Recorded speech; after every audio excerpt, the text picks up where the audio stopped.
Hello friends, ఎప్పటిలాగానే ఈ రోజు కూడా మరొక ఇంట్రెస్టింగ్ టాపిక్తో మళ్ళీ మీ ముందుకు వచ్చాను. ఇప్పటి రోజుల్లో చాలా మంది మజ్జిగన్నం, పెరుగన్నం తినకుండా రాత్రి భోజనం చేసిన తరువాత ఒక చిన్న కప్పు పెరుగు తింటున్నారు.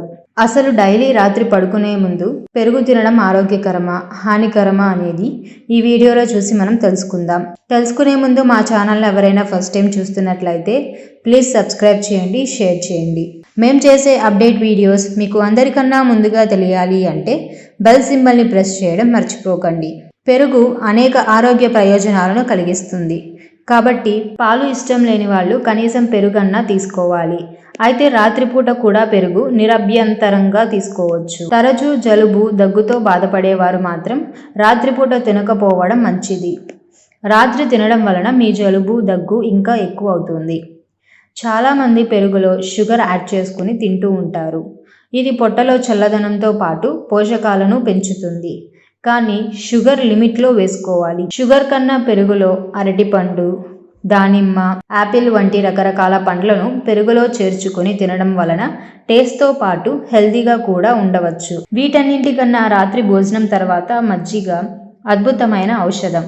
ఇది తీసుకోవడం వలన మంచి బ్యాక్టీరియా అందించి ఫ్రీ డైజెషన్ అయ్యేటట్లు చేస్తుంది. మీరు పెరుగన్నం తినలేకపోతుంటే రైతా తయారు చేసుకుని కూడా తినవచ్చు. Raita Indian food common side dish.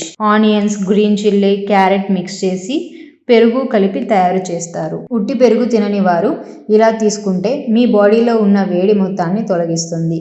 కాబట్టి రోజు రాత్రిపూట పెరుగు తినడం మంచిది అని చెప్పుకోవచ్చు. మరి చూశారు కదా ఫ్రెండ్స్, ఈ వీడియో మీకు నచ్చినట్లయితే లైక్ చేయండి, షేర్ చేయండి. ఇలాంటి మరిన్ని ఇంట్రెస్టింగ్ వీడియోస్ కోసం మా ఛానల్ని సబ్స్క్రైబ్ చేయండి. ప్రస్తుత కాలంలో అమ్మాయిలకు, అబ్బాయిలకు బరువు తగ్గడం అన్నది పెద్ద సమస్యగా మారింది. నేటి జంక్ ఫుడ్, బిజీ లైఫ్, సమయానికి ఆహారం తీసుకోకపోవడం, వండుకునే సమయం లేకపోవడం, ఇలాంటి అనేక కారణాల చేత అంతకంతకు స్థూలకాయ సమస్య పెరిగిపోతుంది. మరి దీని నుండి బయటపడాలంటే ఏం చేయాలి? నీరసం రాకుండా, సౌందర్యానికి ఏ ఆపద వాటిల్లకుండా. ఎందుకంటే డైటింగ్ పేరిట పస్తులుండి ఆసుపత్రి పాలవుతున్న అమ్మాయిలను మనం చూస్తున్నాం. ఆహారంలో మేం చెప్పే విధంగా ఎలాంటి కొవ్వు లేకుండా పోషకాహారం మీ శరీరానికి అందిస్తున్నట్లే. బరువు తగ్గాలి అంటే మీరు ఈ విధంగా ఆచరించండి. ఇది ప్రయోగాత్మకంగా కూడా నిరూపించబడింది. దీని గురించి తెలుసుకునే ముందు మా ఛానల్ ని ఎవరైనా ఫస్ట్ టైం చూస్తున్నట్లయితే ప్లీజ్ సబ్స్క్రైబ్ చేయండి, షేర్ చేయండి. మేము చేసే అప్డేట్ వీడియోస్ మీకు అందరికన్నా ముందుగా తెలియాలి అంటే బెల్ సింబల్ ని ప్రెస్ చేయడం మర్చిపోకండి. ఇంకా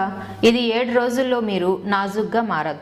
అది ఎలా అంటే, మొదటి రోజు ఒక యాపిల్, కమల, దానిమ్మ, బత్తాయి, జామ మొదలైన రకాల పండ్లను 3 పూటల ఆహారంగా తీసుకోవాలి. అందులో పుచ్చకాయ, తినే దోసకాయను ఎక్కువగా తీసుకోవాలి. అరటి పండు మాత్రం తినకూడదు. ఇంకా రెండో రోజు ఉదయాన్నే పలహారముగా బంగాళదుంపను ఉడకబెట్టి ఆహారంగా తీసుకోవాలి. తదుపరి అన్ని రకాల కూరగాయలను పచ్చిగా గాని ఉడకబెట్టి గాని తీసుకోవాలి. కొబ్బరి మాత్రం తినకండి. ఇంకా మూడో రోజు పండ్లు, కాయగూరలు కలిపి అనగా మిక్స్ చేసి తినాలి. అరటి పండు, బంగాళదుంప మాత్రం తినవద్దు. నాలుగో రోజు, ఈ రోజు ఉదయం 2 అరటి పళ్ళు ప్లస్ 1 గ్లాస్ పాలు తీసుకోండి. మధ్యాహ్నం కూడా అదే విధంగా 2 అరటి పళ్ళు 1 గ్లాస్ పాలు తీసుకోండి. ఇంకా రాత్రి పడుకునే ముందు కూడా 2 అరటి పళ్ళు 1 గ్లాస్ పాలు తీసుకోండి. ఐదో రోజు 1 కప్పు రైస్ మరియు 6 బంగాళదుంపలను 12 గ్లాసుల నీరు తాగాలి. ఇంకా 6వ రోజు 1 కప్పు రైస్, పచ్చి కూరగాయలు ఉడకబెట్టకుండా మాత్రమే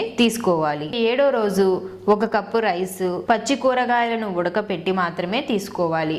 1 కప్పు పండ్ల రసం కూడా తీసుకోవచ్చు. ఇలా చేసినట్లయితే మీకు 7 రోజుల్లో మంచి ఫలితం లభిస్తుంది. మరి చూసారు కదా ఫ్రెండ్స్, 7 రోజుల్లో ఎలా మీరు నాజుగ్గా మారాలో. ఈ వీడియో కనుక మీకు నచ్చినట్లయితే లైక్ చేయండి, షేర్ చేయండి.